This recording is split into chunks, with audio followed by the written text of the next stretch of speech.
السلام علیکم ورحمۃ اللہ وبرکاتہ۔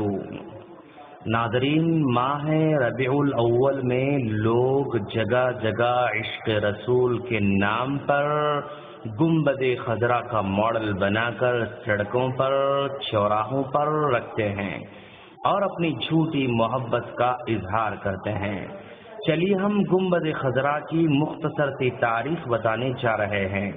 آج جو گنبد خضرا نظر آ رہا ہے وہ نبی کریم صلی اللہ علیہ وسلم کے زمانے میں نہیں تھا۔ صحابہ کرام کے پاکیزہ زمانہ 110 سن ہجری تک بھی نہیں تھا۔ تابعین کا سنہری دور بھی گزر گیا، اس میں بھی گنبد نہیں تھا۔ امام ابو حنیفہ رحمہ اللہ، امام مالک رحمہ اللہ، امام شافعی رحمہ اللہ، امام احمد بن حنبل رحمہ اللہ، امام بخاری رحمہ اللہ، امام مسلم رحمہ اللہ، امام ترمذی رحمہ اللہ، امام نسائی رحمہ اللہ، حتیٰ کہ شیخ عبد القادر جیلانی رحمہ اللہ کی پیدائش سن 661 سن ہجری میں ہوتی ہے۔ اس وقت بھی کوئی گنبد نہیں تھا۔ پھر سن 678 ہجری میں منصور بن قلاؤن صالحہ جو مصر کا بادشاہ تھا، اس نے کمال احمد بن برہان عبد القوی کے مشورے سے لکڑی کا ایک گنبد بنوایا اور اسے رسول اللہ صلی اللہ علیہ وسلم کے حجرہ مبارک کی چھت پر لگایا۔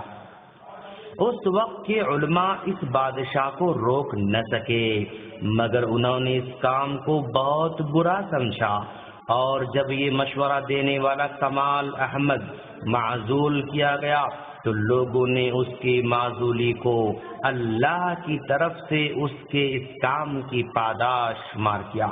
پھر الملک الناصر حسن بن محمد قلاؤن نے، اور پھر اس کے بعد 765 ہجری میں الملک الاشرف شعبان بن حسین بن محمد نے اس میں تعمیری اضافے کیے۔ سن 881 میں سلطان قیتبائی نے اس کی مرمت کی، اور سن 886 ہجری میں مسجد نبوی میں آگ لگی تھی تو گنبد کا ایک بڑا حصہ جل گیا تھا، اور اس کے بعد 887 ہجری میں پھر دوبارہ اس کی مرمت کی گئی، اور 892 میں سلطان قیتبائی نے مضبوط گنبد بنا دیا۔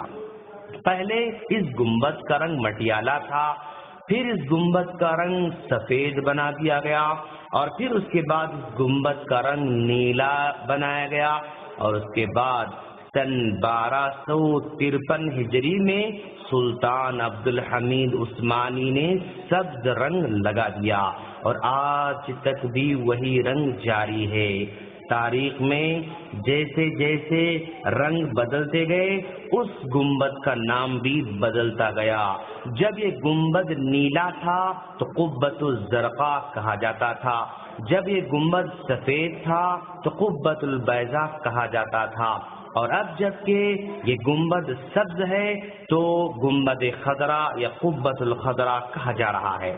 ناظرین یاد رکھیں، ہم یہ ساری باتیں اپنی طرف سے نہیں کہہ رہے ہیں، بلکہ 9ویں صدی ہجری کے ایک بہت بڑے علامہ نور الدین علی بن احمد کی شہرہ آفاق کتاب وفاء الوفا باخبار دار المصطفیٰ کے حوالے سے کہہ رہے ہیں۔ اگر کسی کو شک ہو تو اس کتاب کو اٹھا کر دیکھ سکتا ہے۔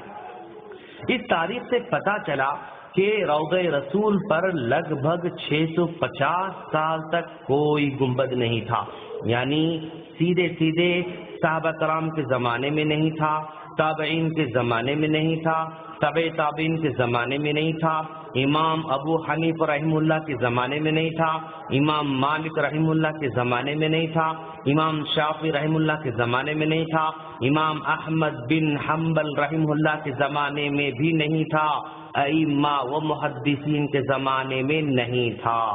جب یہ ادوار جو کہ سنہری ادوار کہلاتے ہیں، اس دور میں اس گنبد کا کوئی وجود نہیں تھا۔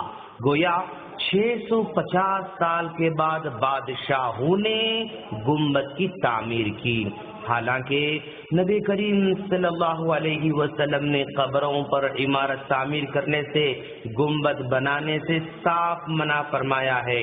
ان بادشاہوں نے نبی کریم صلی اللہ علیہ وسلم کے حکم کی صاف خلاف ورزی کرتے ہوئے گنبدوں کی تعمیر شروع کر دی، اور اللہ ہدایت دے ان گمراہ شعراؤں کو جنہوں نے نبی کریم صلی اللہ علیہ وسلم کی سیرت کو چھوڑ کر ساری کی ساری شاعری گنبد خضرا پر صرف کر دی، نبی کے اخلاق بتانے کے بجائے، نبی کے کردار بتانے کے بجائے، نبی کے شب و روز بتانے کے بجائے ساری کی ساری شاعری گنبد پر صرف کر دی۔